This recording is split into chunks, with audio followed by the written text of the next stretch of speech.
Welcome back to another video. I'm excited about this one actually. This is about becoming big and dangerous and sort of building a warrior mindset and body. Sort of looking back at where I've come from, I was 65 kilos, scrawny, weak, underconfident.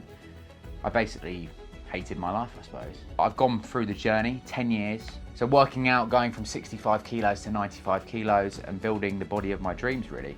And just not necessarily the absolute god physique, but just trying to build a physique that I'm happy with and just building my confidence up inside. And I think that's kind of the key behind this really, is trying to find your dream physique. And I'm going to take you over a few steps here that is going to help you do that. Talking about training splits, what to eat, and sort of how to master discipline. They're the three sort of main things I'm going to go over in this video. 65 kilos to 95 kilos where I am now, able to lift heavy weights.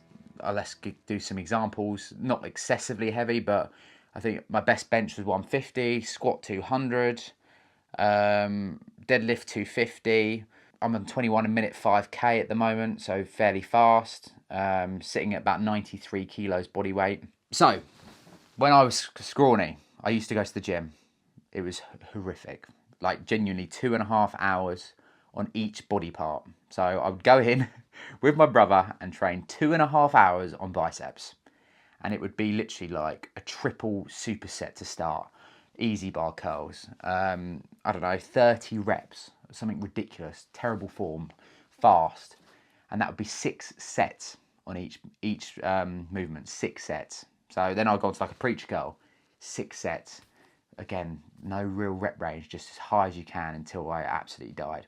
Because I was young, obviously I was growing, so it did help with how I was progressing, and I progressed really fast. I mean, in the first year, I went from looking pretty scrawny to absolutely shredded. But that was because of the sheer amount of activity I was doing. But I learned that I was doing the wrong thing, and this is where it comes in now. And this is a bit of advice that I would like to give you based on my experience. So, what I'm doing now, this is what I found has worked best for me. For you, it depends what your goal is. If you're looking to lose weight, it'll be slightly different, but this is for me building muscle. This is what I found worked best. So now I've built the foundation from 65 kilos to 95 kilos. What I do now, 2 sets per exercise, okay? I do a warm-up set as well, because I just want to get the joints moving. But I go maximum effort for 2 sets, aimed at tearing the muscle fibers, maximum effort, okay? I normally start with a compound movement, so say let's go to a push day. I will start with something like an incline dumbbell press, and it will be using multiple muscle groups, chest, triceps, and it will be maximum effort, okay? 2 sets, and I'll probably aim for about 8 to 10 reps on that, so quite heavy on that one. Then we go on to another big movement, say, I don't know, a flat dumbbell fly, something like that. About 10 reps, again, 2 sets, maximum effort. And then gradually as I go through the workout, I get into more isolation movements. So smaller, more sort of smaller movements that just use the one muscle group. So for my push day, what I've started doing recently, for years I didn't actually do this, but what I've started doing recently is I've started doing push. I've been doing chest, bit of shoulders. Side delts is something I'm really trying to work on at the moment. Front delts. So chest, shoulders, and biceps. Okay, so normally it's chest and triceps, and shoulders, but chest and biceps. The reason behind this is because when you do your chest, you're there doing your bench press, whatever you're doing, your secondary muscle is your triceps. So think, you're already pre-fatiguing your triceps before you even come onto them. So how can you possibly push your triceps when you've already pre-fatigued them? So my principle behind doing this is so that I can go into my biceps fully fresh when they're not tired from doing back. And I can go into my triceps fully fresh when they're not tired from doing, from doing chest. Yeah. So if I'm doing chest, they'll tire my triceps. So that's why I do chest and biceps. If I do my back, they'll tire my biceps. So that's why I do back and triceps together. Okay. So it'll be chest, shoulders, biceps. And then when I do a pull day, it'll be back, triceps. And I also implement some core into that. If you need any help with that, any specific work, I do have my online offer, which is highly personalised to the individual. It does depend on your goal. This is what we got to think. So if you're trying to lose weight, you kind of want to do more than 2 sets, I would say. You need a bit more volume. If you're a beginner, you kind of want a little bit more volume. 3 to 4 sets is good. You don't have to go in at the start when you first start training, maximum effort. Just try and learn first. You've got to be able to learn and find what works for you, because every person's different. Like for me, I can't do tricep dips at the moment because my shoulder's like playing up a little bit. I used to do like 60 kilo weighted dips, but I injured my shoulder when I was on holiday, unfortunately, on a water ride. It's always when you're doing something stupid. So dips just aggravates it, so I can't add tricep dips in, even though they are a good exercise for chest and triceps. So it just depends on the person. As I say, one-to-one help. If you need any personalised help, I can do that with you. Do weekly calls, a couple of calls a week, changing things, making adjustments, but finding a plan that will 100% work for you. So the link in the bio is there for that if you want to have a look into it.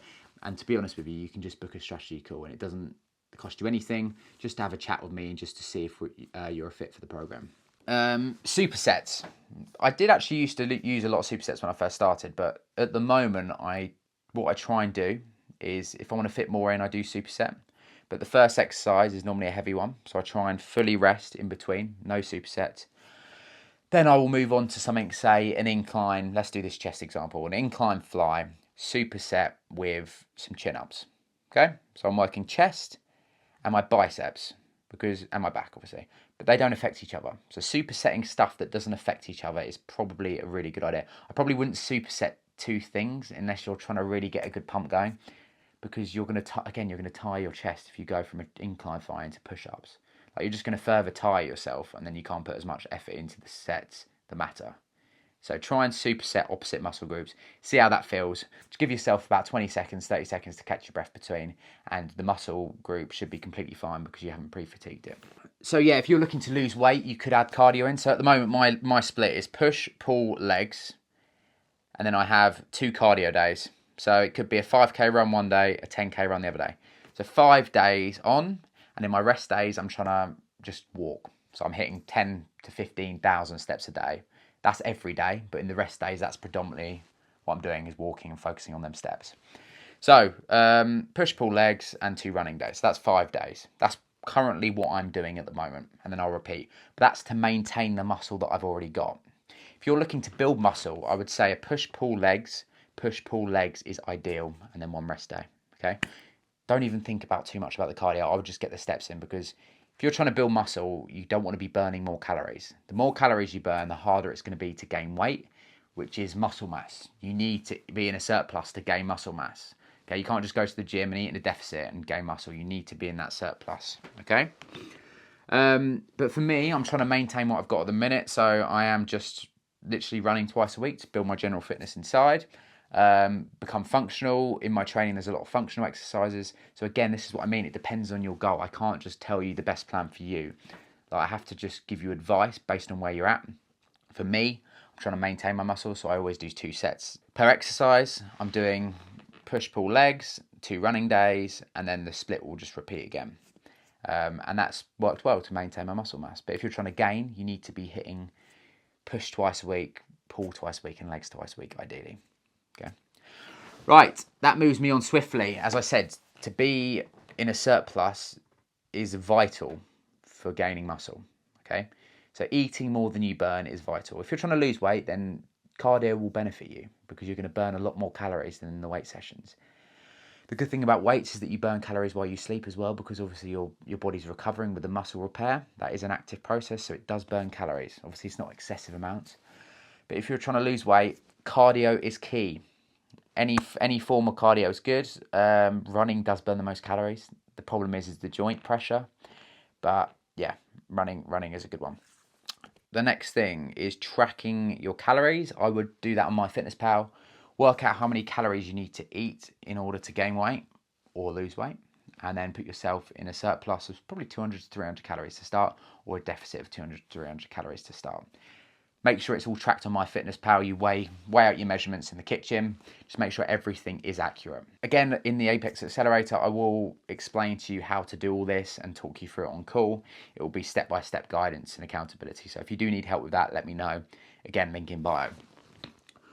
Right, and after that, I would say one of the main things to becoming big and dangerous is building a disciplined mindset. Motivation only gets you so far. Some days you wake up and you think, oh, I really want to go out for a run today. But most of the time you wake up and think, fucking hell, I really do not want to go out and run. I can't be arsed. It's cold outside. It's dark. I just want to stay in bed and watch a movie. That is not good. Okay.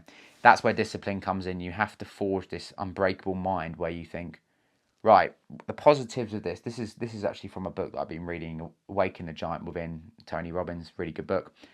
It's talking about a way to motivate yourself to get something done is to look at the end result. Okay, so if the positives of that end result, looking ripped, I don't know, being fit, being able to run 5K, being able to run up a hill that you couldn't do before, all them positives of feeling better about yourself, they outweigh the current pain, the short-term pain of going for a 5K run in the morning. 20, 25, 30 minutes of your time, just overall, over a long period of time to get them benefits. If that benefit outweighs the short-term pain, then you will get it done. So try and always think about the positives at the end. I know it's hard at first. You think, oh my God, I really can't be asked to get up and do this. But just try and think about them positives at the end, because it will make you do it if you do that. And it just helps the mindset shift a little bit. I always try and do one hard thing a day as well. Okay. If you don't feel like doing something, for instance, this video I'm filming right now, I'm not going to lie, like sometimes I just can't be asked to film the video, but I'm here doing it because I know that it's important to you guys, it's important to me, and it's a really good thing of being able to talk to a camera and like get information out the top of my head. I'm only reading a few bullet points here. I'm not even looking at the script. Like, I haven't got a script. I've literally got 200 words of bullet points and I'm just talking to you. That's hard. It's a hard thing to do. An ice bath is a great thing. That's why I always do that, because it's not for the recovery side of things. It's for the discipline. It's a hard thing that you overcome, and it just motivates you through the day to do other hard things. Like go to the gym, do the meal prep, go shopping, get the food done, and get it all locked. They're hard things, like when you haven't done it before. But when you can overcome other hard things in the day, it makes them things feel a lot easier. So that's a little bit of advice there from me. I hope that helps in your journey. And another piece of advice that I would always recommend to people is just try and not think about the whole journey itself. If you think about everything you've got to do to achieve what you want to do, it's going to really overwhelm you. Just try and think about one thing each day to improve. So just each day as it comes. How can I make today better? And that's going to really help you in your journey. Okay, I hope that helps, guys. Check out some of my other videos. If you could subscribe to the channel, that would be amazing. I've just started this journey of filming all this content and I haven't really got many viewers, so hopefully it helps some of you out there. And if it does, please do drop me a comment. And if you need any one-to-one help, link is in the bio. Peace out. Have a good day. Don't stop grinding.